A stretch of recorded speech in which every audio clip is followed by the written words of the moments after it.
Son günlər Azərbaycan saytlarından biri Real Hərəkatının rəhbərlərinin İran səfirliyinin əməkdaşı ilə görüşəndən sonra İran səfirliyindən pul almasıyla bağlı Realın material dərc edib, məqalə dərc edibdir. Məqaləyə münasibətiniz necədir? Bu məqalə sifariş əsasında yazılıbdır və biz düşünürük ki, bu məqaləni yazan şəxsin, müəllifin düşüncələri, fikirləri deyil. Bunu sifariş əsasında deyiblər, o da yazıbdır.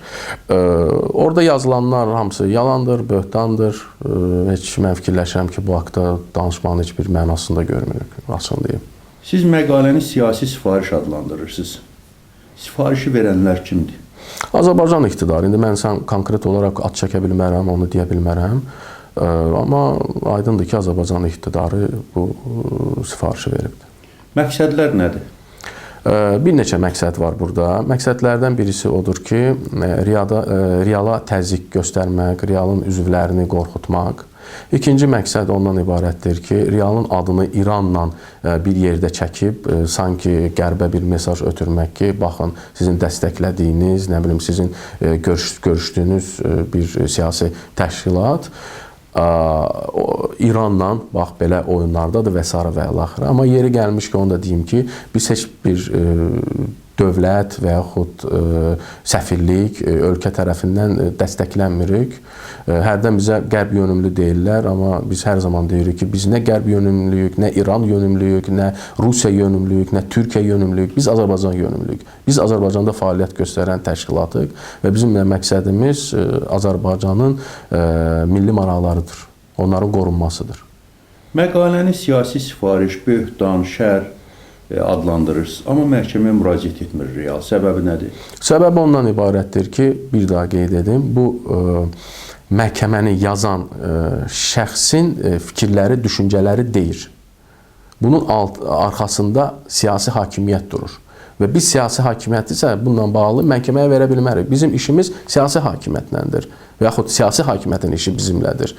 Biz hansısa bir jurnalisti və yaxud saytı məhkəməyə verməklə, belə deyək də, bu mövzunu əsas məğzindən çıxardıb aşağı səviyyəyə endirə bilmərik. Ona görə biz düşünürük ki, məhkəmənin vermənin heç bir mənası yoxdur, ona görə də vermirik. Məqalə amma dərc edildikdən dərhal sonra prokurorluq araşdırmağa başladı və Realın rəhbərlərini və o cümlədən digər üzvlərini prokurorluqda dindirirlər. Səbəb nədir? Bax, onu da deyim ki, məqaləni kimlər sifariş edibsə, eyni şəkildə prokurorluğa da göstəriş eyni şəkildə verilib ki, araşdırmağa başlayın. Məqsəd daha əvvəl dedim, bizə təzyiq etmək, təzyiq altında saxlamaq, sanki bir Damoklov qılıncı kimi bizi belə təzyiq altında tutmaq, qorxutmaq. Bir də mən düşünürəm ki, Azərbaycan iqtidarı bölgədə olan ölkələrə və səfirliklərə, diplomatlara bir mesaj ötürmüş olur ki, siz Azərbaycanda hər hansı siyasi təşkilatla və yaxud hansısa bir müxalif yönümlü təşkilatla iki dövlət arasında münasibətləri, indiki durumunu, gələcək perspektivlərini müzakirə etməyin. Siz əgər müzakirə etmək istəyirsinizsə bu məsələləri, Azərbaycan iqtidarı ilə bunu müzakirə edin. Bu bizim bostanımızdır. Siz bu bostana girməyin. Yəni, bu məsələni də Azərbaycan iqtidarı tam monopoli altında saxlamaq istəyir. İndiyənə qədər saxlayıblar, indi İran birinci addım atdı. Yəni, səfirlikdən bizə zəng oldu ki, biz sizinlə görüşmək istəyirik, iqtisadi mövzuları müzakirə etmək istəyirik. İlk növbədə Azərbaycanın indiki durumunu və s. mövzularda fikir mübadiləsi aparmaq istəyirik. Bizim qapılarımız da bütün diplomatlara hər zaman açıq olur, fərq etmir. Bu İran diplomatı olsun, bu Rusiyadan gələn hər hansı diplomat olsun, bu Türkiyənin səfirlik nümayəndəsi olsun, bu qərb ölkələrin buradakı səfirliklərin nümayəndələri olsun və yaxud səfirlər özləri olsun.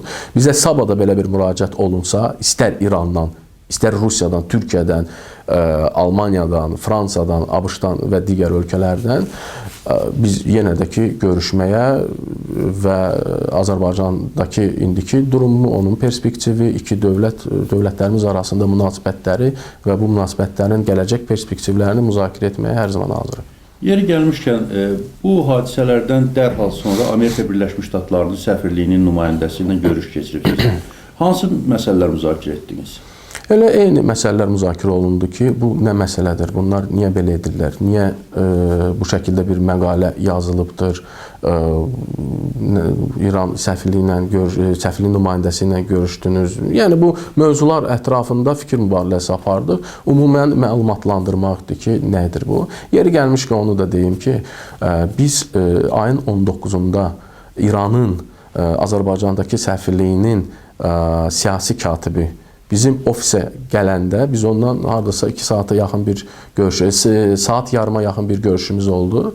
O görüşdən dərhal sonra biz bunu yaydıq. Yəni görüşdən bir 20-30 dəqiqədən sonra biz həm rəsmi saytımızda həm şəkil qoyduq, paylaşdıq, həm də qısa şəkildə hansı mövzular ətrafında fikir mübadiləsi aparılıb, onu yazdıq, ictimaiyyəti məlumatlandırdıq. Həm də ki Facebook səhifəmizdə də eyni şəkildə şəkli paylaşdıq və o məlumatı yazdıq. Erkin Qədirli də, mən də, Natiq Cəfərli də, digər bütün üzvlərimiz də bunları paylaşdılar Facebookda. Yəni, bu ictimaiyyətə açıq olan bir məsələ idi, mövzu idi. Bunu özümüz ictimailəşdirmişdik və bu, demək, açıqlamadan sonra, biz bunu ictimailəşdirəndən sonra 10 gün sonra kimsə məqalə yazır. 10 gün sonra. 26-sında yazılmış. 10 ya 8, 19, 7 gündən sonra ya 8 gündən sonra məqalə yazırlar. Yəni, o məqalə elə həmən yaza bilərdilər də, əgər ortada bir şey var idisə. Natiq Cəfərli bəyan edibdir ki, son dindirmədə sualların tərzi cinayət işi qaldırması ehtimalını reallaşdırır. Siz də dindirmələrdə iştirak edibsiniz, prokurorluğa çağırıbsınız. Sualların əsas məğzi nədir? İstintaq sirrini qorumaq şərti ilə xahiş edərdim ki, yəni düz dində araşdırma aparır, istintaq da yoxdur. Yəni tərz necədir? O sualların verilmə tərzi, ümumiyyətlə faktlarla bağlı hər hansı bir, yəni ortada fakt varmı bununla bağlı? Nəyə istinad edib araşdırma başlayıblar? Yəni hər birimiz 2 dəfə artıq çağırılmışıq prokurorluğa. Birinci dəfə şəxsən mən 5 saat dindirildim. İkinci səfər 2 saat dindirildim. Birinci səfər verilən sualları eyni şəkildə ikinci səfərdə vermişlər. Sadəcə biraz fərqli rakursdaydı bu suallar, amma eyni suallar da eyni mövzu ətrafındaydı. Sadəcə onu bildirim ki, heç bir fakt yoxdur, heç bir ümumiyyətlə mövzunun bir əsası yoxdur. Heç bir əsası yoxdur. Yəni hər halda düşünürəm ki, bu qədər absurd qərar verməzlər. Yəni hələ gec deyil təbii ki. Düşünürəm ki, belə səhv addım atmaz Azərbaycan iqtidarı. Çünki sözün açığı, əgər əllərində hər hansı fakt varsa, bunu eyni şəkildə İran səfirliyinə bunu bildirməlidirlər. İran səfirliyini buradan ölkədən göndərməlidirlər. Yəni, tək diplomatı yox, o cümlədən səfirin özünü, yəni əgər dedikləri kimi və yaxud araşdırma eləyirlər, İran səfirliyini də çağırsınlar bu araşdırma, əgər mümkündürsə belə bir şey. Mənə görə hər halda mümkün deyil, amma yenə də. Yəni ortada heç bir fakt yoxdur. Yoxdur, heç bir fakt yoxdur. Absurddur ümumiyyətlə. Bu mövzunu ümumiyyətlə danışmağın özü absurddur. İndi siz sual verməsəydiniz, açın deyin, biz özümüz heç bu mövzu ətrafında nəsə danışmaq, fikir bildirməyə belə yersiz və mənasız ümumiyyətlə hesab edirik. Başa düşürəm. Natiq Cəfərli və sizdən başqa daha kimləri dəvət edib prokuror? Erkin Qədirlinin. Daha kimləri? 3 nəfər yalnız? Hələ ki 3 nəfər. Hələ ki 3 nəfər dəvət ediblər. Siz qeyd etdiniz ki, reala qarşı təzyiqlər məqsədindən bunlar edilir, qorxutmaq məqsədindən edilir. Bundan qabaq da Natiq Cəfərliyə qarşı cinayətçi var idi və o bir neçə gün saxlandıqdan sonra azad edildi. Bu təzyiqlər, qorxutmalar realda, yəni realın zəifləməsinə, geri çəkilməsinə səbəb olur, yoxsa daha da irəli getməsinə? Çünki bir çox siyasi təşkilatlar qeyd edir ki, bu təzyiqlər bizi daha da gücləndirir. Biz heç mübarizədən geri çəkilməyəcəyik, daha da güclü mübarizə aparacağıq. Realda vəziyyət necə? Yox, aydındır ki, biz də geri çəkilən deyilik. Çünki biz ölkədə yəni hər hansı bir qanunu, Azərbaycan Respublikasının qanunlarını pozmamışıq. Tam sivil, normal bir fəaliyyət göstəririk. Ona görə də bizim etdiyimiz bir iş yoxdur ki, biz ondan çəkinək, qorxaq, səhv yolda olduğumuzu düşünək. Belə bir şey yoxdur. Yəni biz daha əvvəl necə fəaliyyət göstərirdiksə, eyni fəaliyyətimizi davam etdirəcəyik. Belə bir praktikada var, Əli İnsanov praktikası. Yəni həbsinin sonuna bir neçə gün qalmış Avropa Məhkəməsinin qərarı var və Nazirlər Kabinetinin bir neçə qətnaməsi var, onun həbsdən azad edilməsi və həbsinin qurtarmasına sonuna bir neçə gün qalmış, ona əlavə bir cinayətçi qaldırdılar. İndi araşdırma gedir, prokurorluq və İlqar Məmmədovla bağlı da, yəni bu işlərin əsasında cinayətçi qaldırıla bilərmi? Belə bir reallıq ola bilərmi? Yəni belə deyək də, bu işin heç bir əsası yoxdur. Ortada heç bir fakt yoxdur. Məqalədə yazılanlar hamısı hülyadır. Bundan o tərəfə getmir. Yalandır, böhtandır, bunu daha əvvəl də dedim. Amma siz də bilirsiniz ki, bugün Azərbaycanda azad məhkəmə yoxdur. Bugün Azərbaycanda bütün bu qondarma işlər siyasi sifarişlə həyata keçirilir. Və eyni şəkildə də Azərbaycan iqtidarı İlqar Məmmədova da qarşı eyni addım ata bilər. Hansın ki, Əli İnsanova qarşı atıbdır.